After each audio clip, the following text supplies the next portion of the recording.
Hello, my name is Claire Easterly, and I will be explaining my action research project. I decided to focus on formative assessments to become a more effective educator.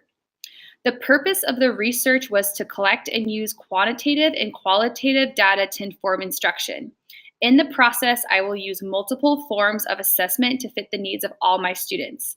The problem is that I am not always looking at the summative assessments until the end of the unit, and so I don't always know what the students learned during the unit.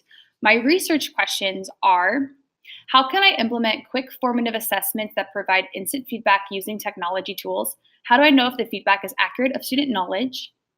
And how can I use the feedback provided to change my curriculum to best fit the needs of my students and to meet learning objectives? I conducted a literature review and identified three main concepts. To create an effective formative assessment, I need to focus on the learning objective first, use data to guide instruction, and to use many methods of formative assessment to fit the different learning styles of all my students. Using the literature, I use multiple delivery mechanisms for formative assessments. I would collect data using observations and technology tools that automatically would collect data. My research methodology was a cycle of using one type of formative assessment based on observations and feedback, using data to reteach if necessary, and repeating the cycle again throughout the unit.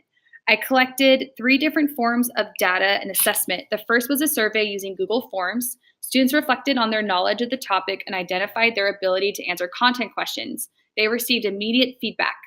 The second data collected was a review game using Kahoot, which also provided immediate feedback as well. This was a fun, competitive game for students, and they really liked playing this review game and testing their knowledge as they went. The third was collaborative conversation, where I observed the use of academic vocabulary and students' abilities to explain ideas and concepts to each other. After conducting the research, I found that the Google Forms survey was the most reliable and provided the most validity in my research. With the review game, students were more focused on being competitive and winning rather than choosing the correct answer, and there was a lot of glitches in the program, even though they absolutely loved using Kahoot. Collaborative conversations were difficult to monitor and collect valid data because there's a lot of variables that I did not foresee ahead of time. For instance, there are students that were absent a lot, students that were afraid to talk to each other, students that weren't comfortable talking to each other. And so I decided to focus my future action plan on collaborative conversations and making them more meaningful in order to collect valid data.